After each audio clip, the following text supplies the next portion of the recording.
자, 우리 8월 점검의 달, 오늘 우리 점검 시리즈, 우리 삶을 돌아보는 마지막 시리즈, 우리 가슴에 품은 이야기 혹은 품어야 될 이야기에 대해서 한번 생각을 해보겠습니다.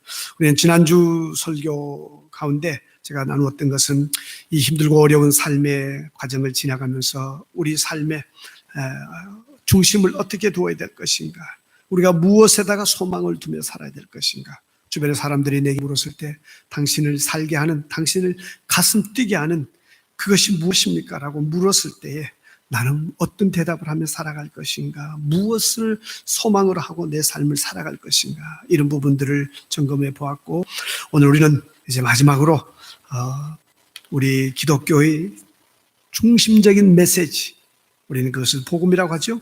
이 복음에 대해서 한번 생각해 보겠습니다. 특별히 오늘 본문은 우리가 잘 아는 이야기죠. 인간의 타락에 대한 이야기가 오늘 본문에 쭉 등장하고 있습니다. 여러분 한번 생각해 보십시오. 오늘 이 본문을 우리는 성경을 하나님의 말씀으로 받아들이기 때문에 이 본문이 전혀 우리에게 낯설거나 별 거부감 없이 다 다가옵니다. 그런데 만약에 여러분들이 이 비슷한 그런 글을, 그 이야기를 다른 종교의 경전에서 본다든지 혹은 어떤 사람의 이야기에서 그런 글들을 보게 되어지면은 여러분들은 무슨 생각을 하겠어요? 참 별 희한한 생각을, 별 희한한 얘기를 다 한다 라고 생각할 것입니다. 무슨 나무 열매를 먹으면은 뭐 사람이 죄인이 되고 뭐 무슨 구석기 시대 이야기하고 앉았냐, 사람을 뭐로 보냐, 동화 같은 너무 수준 낮은 이야기다, 그런 생각이 들 수가 있습니다. 아마도 예수 그리스도를 전혀 모르는 가운데 교회에 처음 전도받아서 예배 참석하는 사람이 오늘 이 본문에 대한 이야기를 읽는다든지 들으면은 상당히 대놓고 드러내놓고 거부감을 갖지는 못하지만은 참 촌스럽다, 성경이 보기보다 상당히, 아니 뭐 목사님들이 뭐 교수들이 하는 기독교 윤리는 상당히 높은 수준, 아주 상당히 고귀한 철학적인 그런 부분이 있는데 이건 무슨 뭐 나무 열매를 먹으면 어떠고 뭐 먹으면 안 되고 뭐 그거 먹어가지고 뭐 어떻게 저주를 받고, 이게 무슨 황당한 소리냐, 그런 이야기들을 품을 수도 있습니다. 무신론자 입장에서 본다면 이 이야기는 분명히 그렇게 수준 높은 이야기처럼 들리지 않을 수가 있습니다.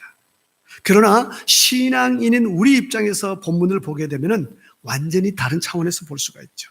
우리는 이 인류 타락의 이야기를 통해서 우리가 꼭 한번 짚고 가야 될 그 이야기를 생각해 보겠습니다. 오늘 본문을 통해서 또 우리가 가슴에 가지고 가야 될 우리의 이야기 가운데서 가장 먼저 중심에 담아야 되는 것 중에 하나는 본문이 말하는 것처럼 죄라는 것입니다. 무엇이 죄인가? 죄란 무엇인가? 아이 목사님, 죄는 사람을 죽이고 때리고 패고 뭐 그런 게 죄 아닙니까? 네, 맞습니다. 그러나 제가 지금 말씀드리는, 질문하고 있는 죄는 그보다 더 근본적인 것을 말하는 것입니다. 어떻게 보면은, 그럼 이렇게 생각해 보십시오. 자동차가 갑자기 엔진이 막 과열되기 시작합니다. 엔진이 과열되어지면서 엔진의 RPM이 떨어지고 엔진의 속도가 점점점 줄어들고 마침내 엔진에 연기가 나면서 타기 시작한다고 생각해 보십시오. 막 그렇게 열이 올라갑니다. 근데 그 이유를 가만히 알아보니까 자동차의 레디에이터에서 물을 담아두는 그 레디에이터 밑에 구멍이 뚫려가지고 길바닥에 있는 돌에 맞아가지고 그게 구멍이 뚫려가지고 나도 알지 못하는 사이에 물이 다 센 겁니다. 그래서 엔진이 과도하게 열이 올라간 것입니다. 그랬을 때에 그 자동차가 그런 모든 이상한 현상을 보인 것의 이유가 엔진이 뜨거워지고 그래서 차가 모든 문제를 일으킨 그 근본 이유를 찾아서 본다면은 그것은 차에 있어야 될 물이 없어졌기 때문이잖아요. 우리 삶에 있어서 여러 가지 나타나는 그런 죄의 모습들, 물론 우리가 그거 다 죄입니다. 그러나 우리가 좀 더 근본적으로 보는 것은 그런 모든 것들이 나타나고 일어나게 된 그 중심을 보자라는 것입니다. 그 뿌리에 뭐가 있느냐. 그래서 오늘 우리가 죄에 대한 정의를 정말 우리가 정확하게 할 필요가 있다라는 것입니다. 죄란 무엇을 죄라고 말하는가? 근본적인 선을 우리가 한번 그어보자라는 것입니다. 특별히 오늘 본문에서 보여주는 인류 최초의 죄악은 선악을 알게 하는 나무, 한국식으로 말하면 선악과죠. 선악을 알게 하는 나무의 열매를 먹은 행위가 죄로서 표현되어지고 있습니다. 그러므로 우리는 여기에서 선악을 알게 한다라는 이게 무엇을 의미하는가? 선악을 알게 한다. 그렇다면 아담과 하와는 이 선악과 열매를 먹기 전에는 선악을 몰랐느냐? 그들은 그러면 정신이 맹한 상태였느냐? 그냥 옳고 그른 것도 구분하지 못하는 그런 상황 속에 있었느냐? 그렇지는 않았다라는 것입니다. 어떻게 알 수 있어요? 이분들이 대답하는 거 보면 알잖아요. 이거 먹으면 안 되는데요. 하나님이 먹지 말라고 했는데요. 그러한 이야기하는 것을 보면은 벌써 그들의 마음속에 해야 되는 것, 할 수 있는 것이 있고 해서는 아니 되는 것, 할 수 없는 것이 있다라는 것을 알고 있었습니다. 그 나름대로 기준이 설정되어져 있었다라는 것입니다. 하나님이 하라고 하는 그 일들을 순종하는 것이 선이고 하나님이 하지 말라고 하는 일들을 하는 것이 악이라는 것은 기본입니다. 그래서 이 나무의 열매를 먹기 전에도 이들은 이미 하나님의 말씀에 순종해야 된다는 것, 하나님의 말씀에 하지 말아야 된다는 것, 그런 것이 있다는 것도 알고 있었습니다. 그렇기 때문에 여기에 선악을 알게 한다라는 말의 의미를 우리가 잘 정리할 필요가 있습니다. 선악을 알게 한다. 이게 무슨 의미냐?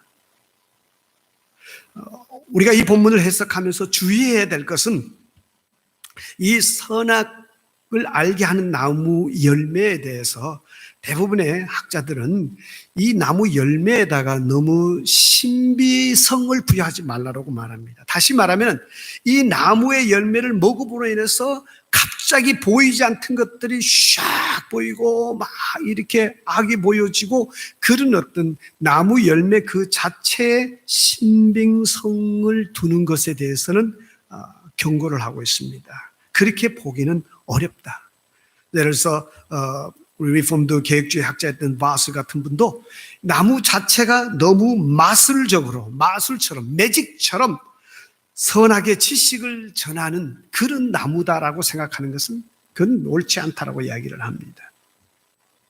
심지어 그런 식으로 나무 그 자체에 어떤 신비한 마력이 있어서 그 열매를 먹으면 뭐 어떻게 되어지고 이런 식으로 말하는 것 그 자체가 벌써 사탄이 속이고 있는 그러한 사탄의 말이다.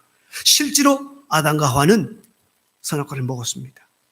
근데 먹었을 때 사탄이 말하는 것처럼 하나님이 되었었습니까? 하나님이 되기는커녕 오히려 죄인으로 추락하는 그런 모습이 나타났었습니다. 그래서 여기에서 이 선악을 알게 한다라는 말의 의미를 잘 기억할 필요가 있습니다. 선악을 알게 하는 나무의 열매를 먹는 행위는 아주 간단합니다. 자, 먹지 말라라는 하나님의 기준이 벌써 내려졌어요. 이 나무의 열매를 먹으면 안 돼, 먹지 마 라고 그렇게 하나님이 기준을 정해 주셨습니다. 그럼에도 불구하고 선악을 알게 하는 나무의 열매를 먹는다라는 것은 하나님이 정하신 기준을 내가 무시하는 것입니다. 하나님이 먹지 말라고 하셨음에도 불구하고 그것을 내가 먹어보겠다라고 나오는 것 자체는 하나님의 기준을 한쪽으로 밀어붙이는 것입니다. 그리고 내가 생각하는 내 기준, 내 중심으로서 내 행동을 결정하는 것입니다.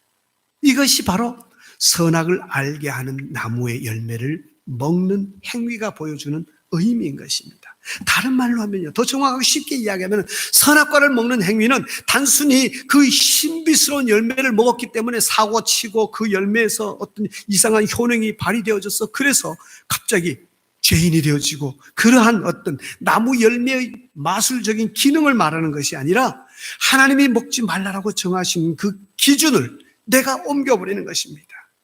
하나님이 먹지 말라고 하지만은 so what? 나는 먹어보겠다 라고 내 마음에 결정을 하고 그걸 중심으로 행동하는 것, 그것이 바로 선악을 알게 하는 나무의 열매를 먹는 행위에 해당되는 것입니다. 결국은 하나님이 정하신 기준, 먹지 말라, 그 기준을 한쪽으로 밀어내고 내가 정한 기준, 먹어볼 거야, 이 기준을 중심으로 행동하는 것, 그게 바로 죄의 원형이라는 것입니다. 그래서 우리는 아주 죄가 무엇이냐라고 가장 근본적인 정의를 내리면 아주 단순하게 대답할 수 있습니다. 하나님이 정하신 중심을 우리 마음대로 뜯어고치고 옮겨버리는, 그래서 내 중심대로, 사람 중심대로 살아가는 것, 그게 죄의 원흉입니다. 그렇게 살기 때문에 그렇게 살아가는 삶에서 나타나는 여러 가지 심점, 증후들이, 결과들이 나타나는 것, 그게 바로 살인, 우리가 말하는 살인, 사기, 폭행, 여러 가지 것들을 우리가 이야기할 수가 있는 것입니다.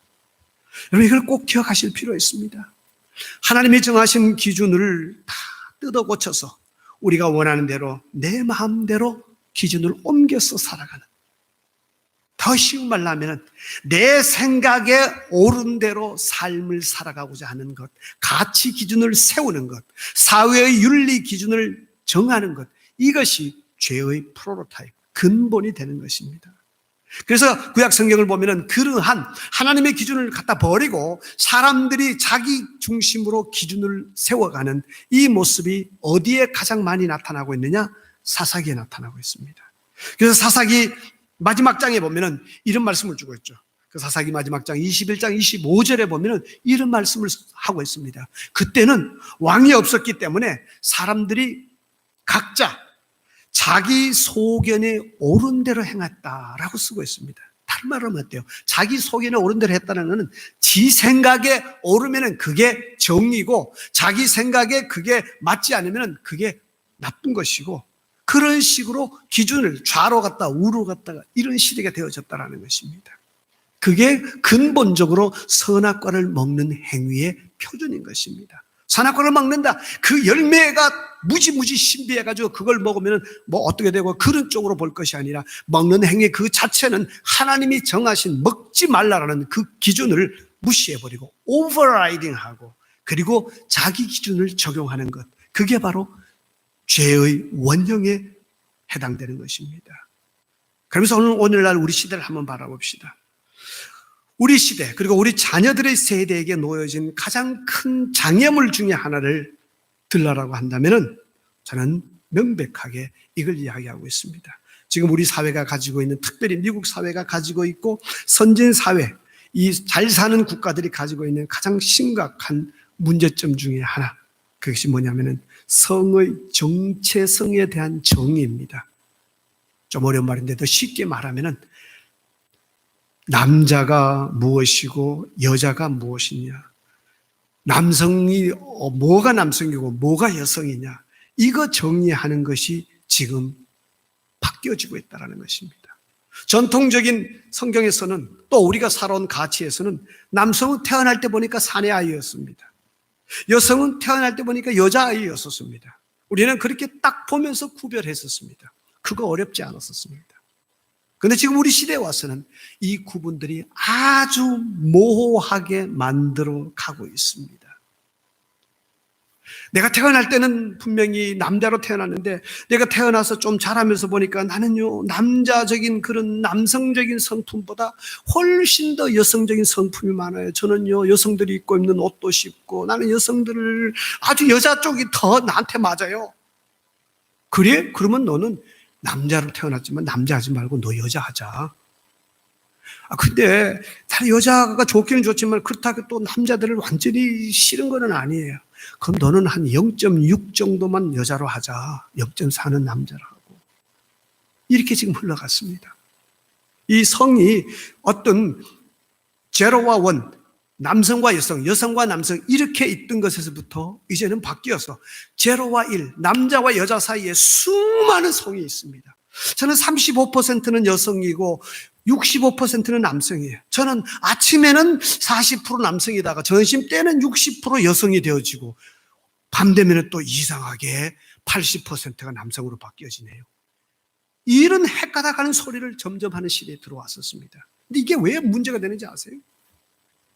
이전에 여성과 여성이, 남성과 남성이 결혼하는 것에 대해서 공격을 했습니다. 동성이니까 남자끼리 여자끼리 어떻게 결혼하느냐, 이 문제가 나오기 시작했었습니다. 또 남자로 태어났지만 자기는 여자로서 성전환을 해야 되겠다, 여자로 태어났지만 남자로 성전환을 해야 되겠다, 하는 이들이 나오기 시작했었습니다. 근본적인 가만히 그 이야기를 들어보니까 그 중심에 뭐가 있느냐면은 이 태어난 성을 너무 원칙으로 받아들인단 말이에요. 태어날 때 남자면 난 평생 남자다. 이것 때문에 이런 문제가 일어난다라는 것을 보기 시작한 겁니다. 그러면 어떻게 하느냐? 그거 자체를 바꿔버리면 되지 않느냐. 그래서 너는 태어날 때는 여자지만은 성장하면서 보니까 너는 여자가 아니라 훨씬 더 남자적인 모습이 있다. 그러니까 너는 남자로 하자. 그래요. 그럼 나는 앞으로 남자로 하겠습니다. 미국도 이제 아마 얼마 지나지 않아서 젠더를 자기가 선택하는 시대가 온다고 말합니다. 내가 남자인지 여자인지는 나만이 알지 산부인과 의사가 아는 문제가 아니다. 태어날 때의 육체적인 성은 남자지만 나는 여자입니다. 그렇기 때문에 나는 남자로 태어났지만 여자이기 때문에 나는 다른 남자하고 같이 사는 게이 매리지가 저한테는 정상적인 결혼입니다. 나는 여자로 태어났지만은 나는 남성적인 모습이 훨씬 더 많기 때문에 나는 남자로서 살아갈 거예요. 그러니 다른 여자와 같이 사는 거 정상적인 것입니다. 이런 시대로서 흘러가고 있다는 것입니다. 자, 지금 말씀드리는 게 이게 무엇 때문에 일어났습니까? 성에 대한 정체성, 남성이냐 여성이냐를 어떻게 결정할 것인가, 이 기준을 혼미하게 만들어갔기 때문에 이런 문제들이 일어나고 있는 것입니다. 언젠가 제가 잠깐 소개해드린 것 같은데 영국에서 한번 문제가 되었죠. 여성이 병원에서 이 레즈비안 패밀리인데 여성이 아이를 낳았었습니다. 여자끼리 도네이션을 받아가지고 이름을 딱 적어놨는데 그분이 어때요? 부모 측에 요구를 했죠. 아니 아빠야. 그 엄마라고 그러면 안 돼. 나는 아빠라고 해달라는 거예요. 부모 측에서는 아니다. 아이를 낳은 사람이 엄마지 어떻게 아이를 낳은 사람을 아빠라고 그러냐. 근데 그 사람은 그랬습니다. 아니야, 나는 다른 여자하고 둘이 사는데 우리 사이에서는 내가 남편이고 저 사람이 여자야. 그렇게 해서 결국은 소송이 일어나가지고 대법원까지 갔죠. 그 결과는 어떻게 됐습니까? 대법원에서 판단은 간단했었습니다. 현재 우리 사회에서는 아기를 낳은 사람을 엄마라고 부르고 있다. 끝. 여러분, 이 단순한 원리가 점점 심리학으로 위장한 사이언스에 의해서 자꾸만 헷갈리게 만들어가고 있습니다. 기준을 애매하게 만들어가고 있습니다. 이것이 근본적으로 선악을 알게 하는 나무를 먹지 말라고 하신 하나님의 기준, 그 기준을 뜯어옮기고 내가 출하해 보겠다. 이 내 원칙이 하나님의 원칙을 누른 결과로서 나타나는 오늘의 모습입니다.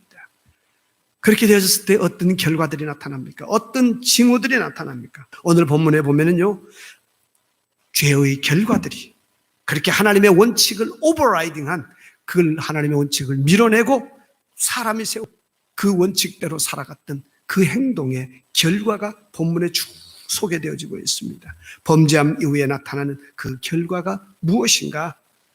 그 결과를 한마디로 요약해서 본다면 그건 단절입니다.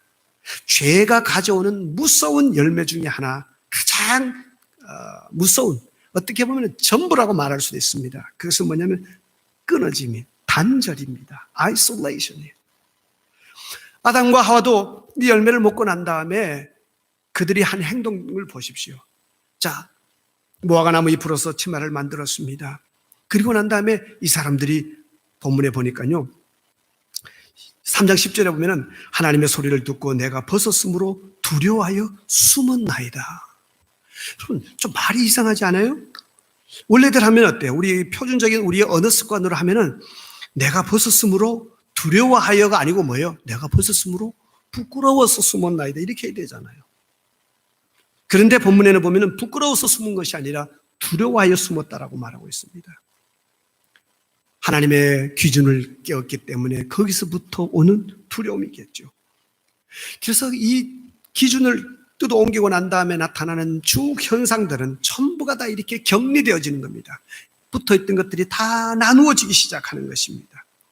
3장 8절에 보면 하나님과의 단절이 나타납니다. 하나님의 낯을 피하여 동산 나무 사이에 숨은지라. 하나님에게서부터 피하는 것입니다.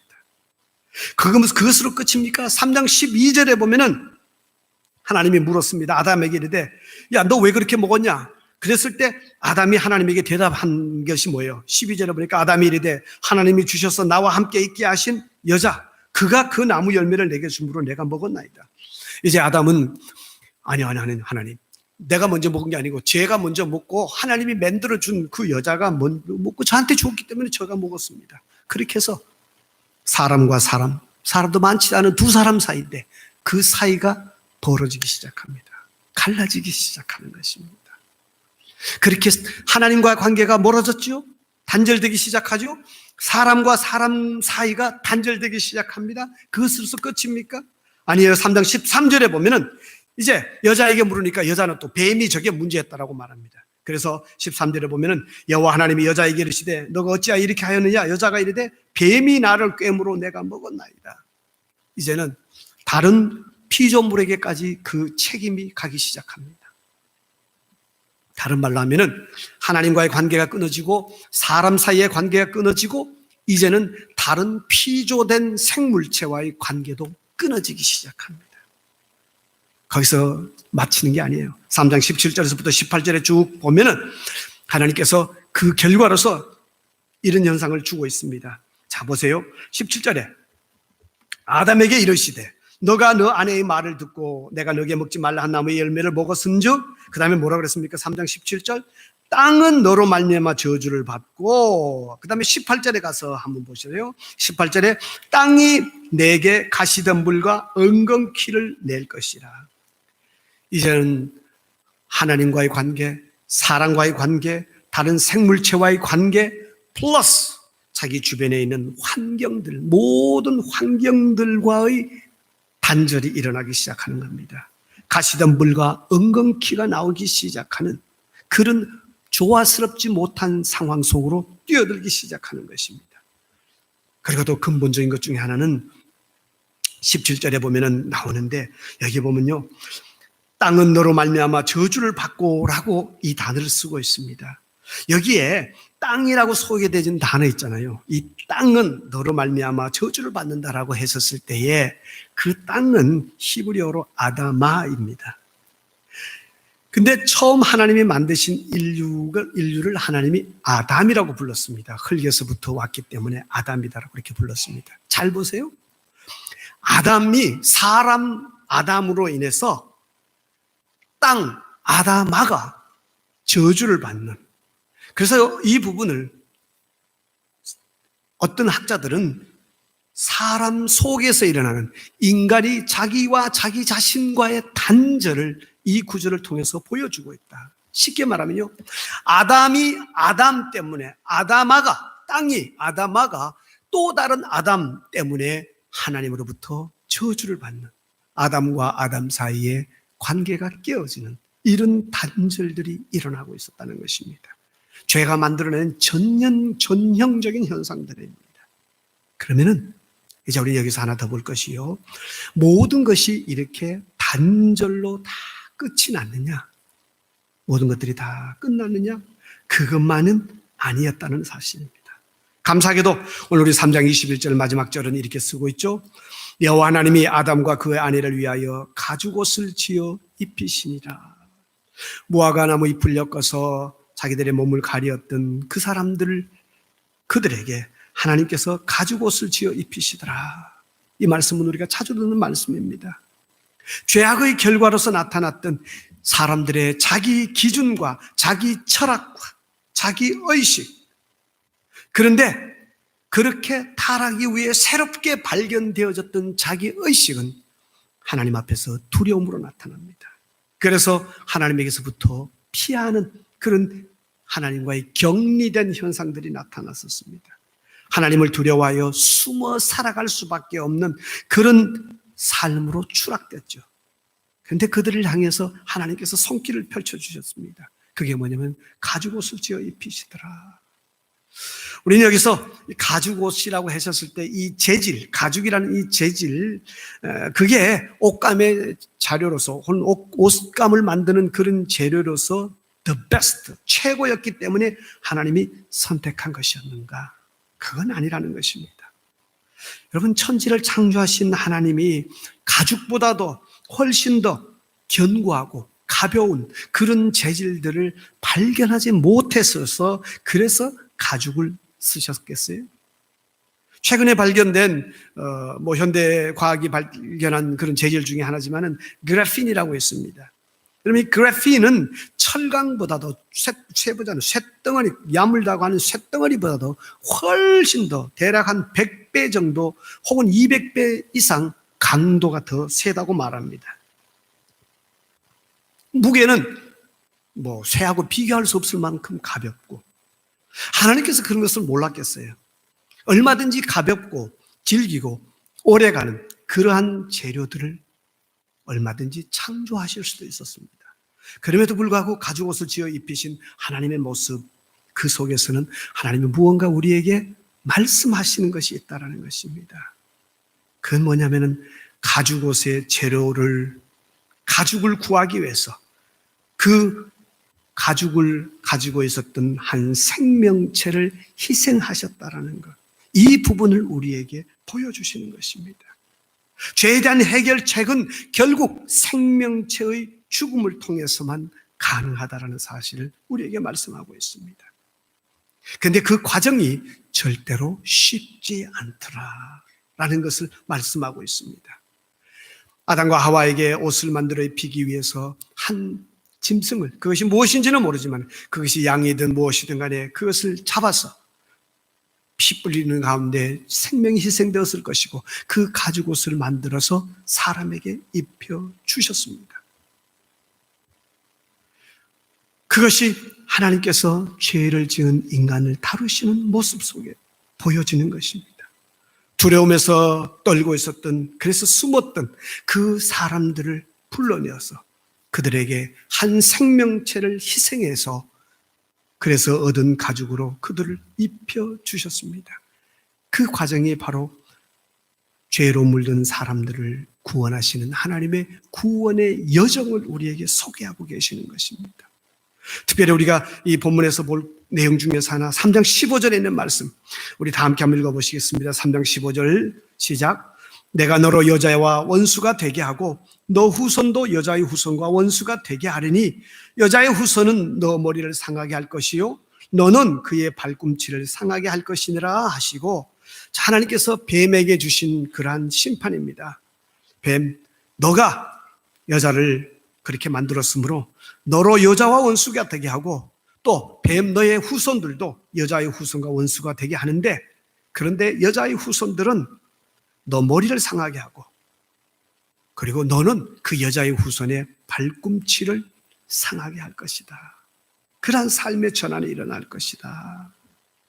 근데 이것을 우리가 그냥 읽으면은 그냥 넘어갈 수 있지만은 곰곰이 생각해 보면은 이 말씀이 근본적으로 여자의 후손으로 오신 예수 그리스도에 대한 이야기라는 것을 우리는 다 알고 있습니다. 여자의 후손은 너 머리를 상하게 할 것이요. 다시 말하면은 이 본문에서는 3장 15절에서는 뱀이지만은 근본적으로 죄를 가지고 들어왔던 악한 사탄을 말하겠죠. 여자의 후손은 예수 그리스도는 너 머리를 상하게 할 것이요. 이런 악한 영적인 것들을 근본적으로 머리를 상하게 함으로써 꺾을 것이고, 그러나 악한 악의 세력들 사탄은 그의 발꿈치, 바로 예수 그리스도의 발꿈치를 상하게 하는 그런 과정에 있을 것이다라고 소개하고 있습니다. 즉 기준을 옮기고 하나님과 나누어져 버렸던, 격리되었던, 죄로 들어갔던 인간들을 구원하는 그 과정이 그냥 쉽지 않았다라는 것을 본문이 소개해주고 있습니다. 문자 그대로 3장 15절에 있는 문자 그대로 여자의 후손은 뱀의 머리를 상하게 하지만은 그렇다고 해서 뱀이 그냥 가만히 당하고 있지만 않았다는 것입니다. 뱀도 여자의 후손의 뒷발꿈치를 물고 늘어지는 그러한 피의 역사, 그런 과정들이 있었다라는 것입니다. 우리는 그것을 어디서 만날 수 있습니까? 바로 예수 그리스도의 삶, 생애를 통해서 만날 수가 있습니다.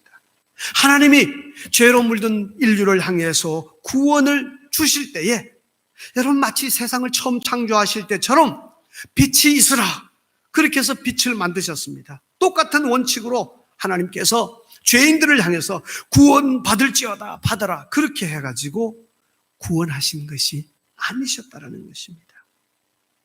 우리 창세기 3장 15절에 있는 말씀처럼 하나님은 죄로 물든 자기 기준을 가지고 하나님의 기준에서부터 떠나가 버린, 격리되어져 버린 그런 인류를 붙들어 담기 위해서, 그들을 살리기 위해서 여러 가지 아픈 삶의 과정들을 지나갔습니다. 원수의 머리에 치명상을 입히고 그랬지만 자기 역시 발꿈치에 부상을 당하는 뼈아픈 고통의 과정을 통해서 구원이 우리에게 주어졌다는 사실을 기억하시기 바랍니다. 여자의 후손으로 이 땅에 오셨던 예수 그리스도, 그분은 십자가 위에서 하늘 아버지와의 관계가 단절되었었습니다. 아버지와의 관계가 끊겨지는 그런 고통스러움을 경험하셨습니다. 그래서 아들이 아버지를 향해서 외쳤습니다. 아버지여, 어찌하여 나를 버리시나이까?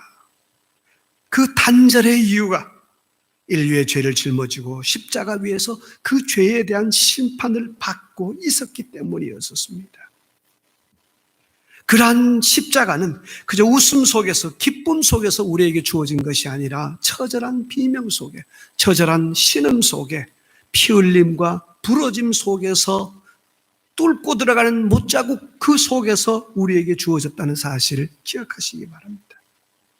문자 그대로 여자의 후손은, 예수 그리스도는 악의 머리를 근본적으로 상하게 해서 패하도록 만들었지만 그렇다고 해서 뱀이 뒤로 물러나지 않았었습니다.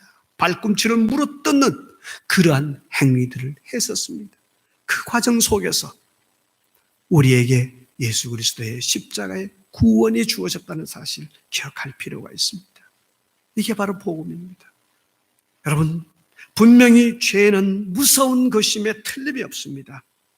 그러나 성경 전체를 통해서 우리가 발견할 수 있는 중요한 교훈은 죄의 힘이라든지 죄의 능력에 의해서 세상이 무너지는 것이 아니라, 세상이 멸망하는 것이 아니라 그 죄의 위력을 무력화시키는 하나님의 은혜의 손길을 거부하기 때문에, 그래서 인류가 무너지고 멸망한다는 것입니다.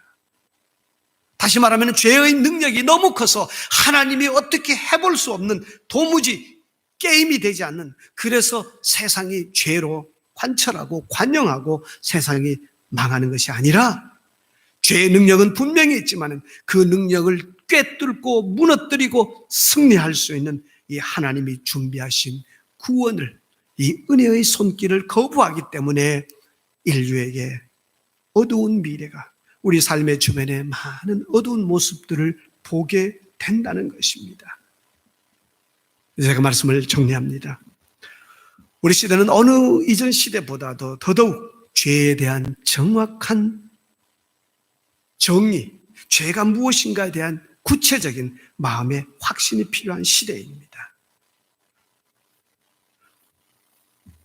뿐만 아니라 죄가 무엇인지에 대한 아주 칼같은 정확한 관점이 필요할 뿐만 아니라 그 죄로 인하여 쓰러진 인류를 향한 하나님의 움직임이, 하나님의 외침이, 하나님의 행동이 무엇이었는지 반드시 기억할 필요가 있습니다.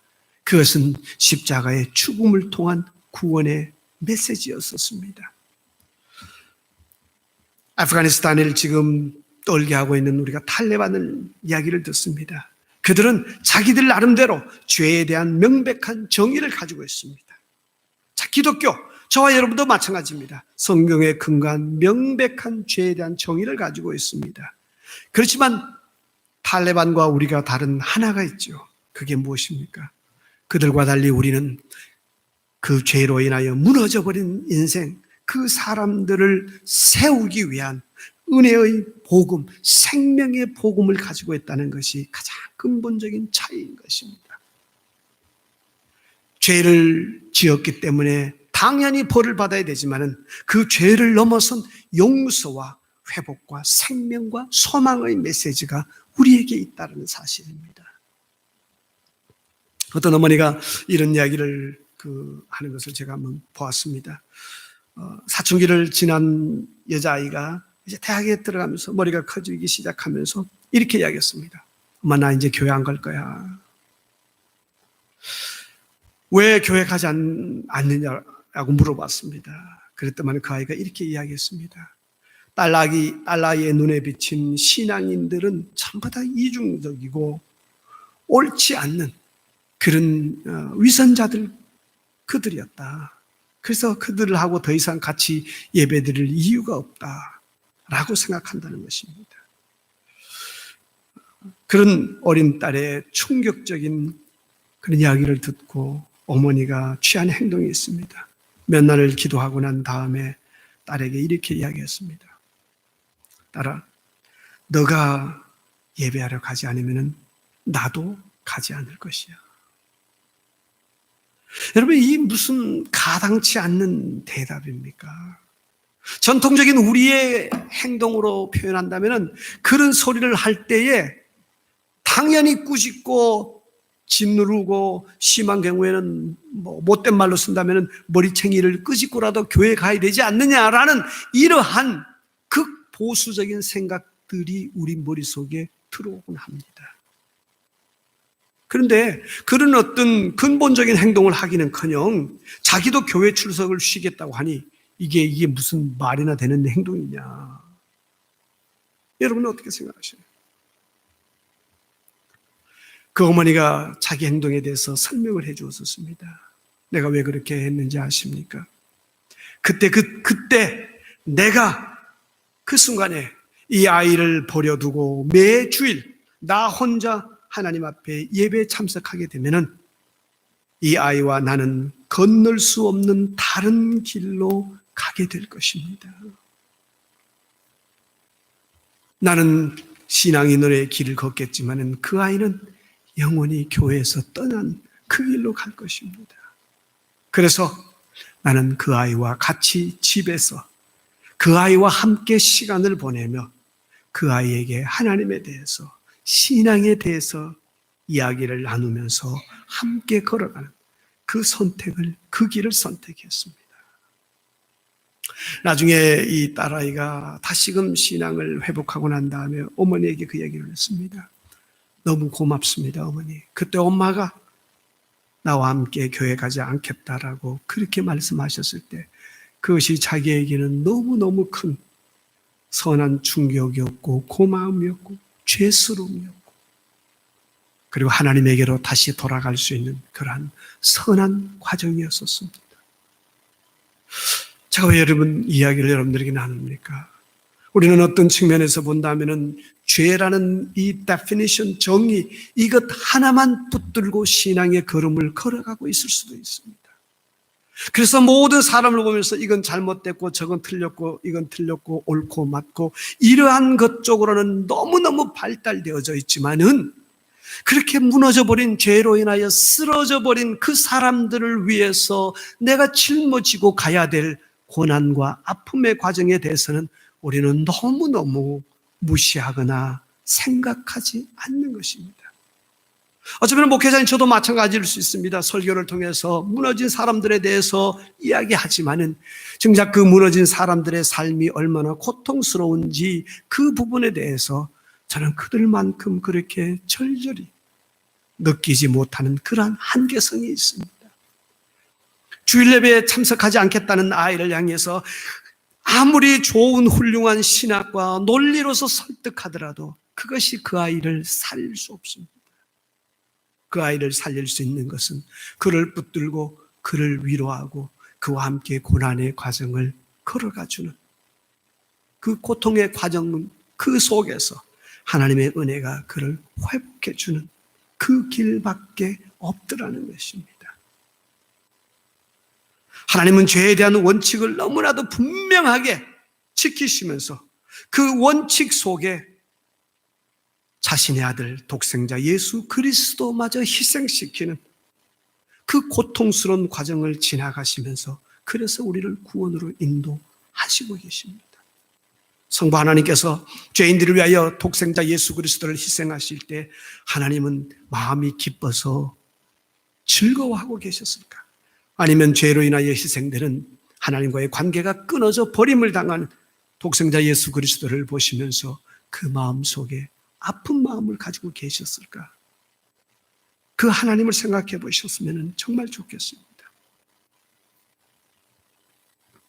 우리 시대의 많은 것들이 신앙인들과 교회의 중심을 흔들고 있습니다. 그렇지만 꼭 기억하십시오.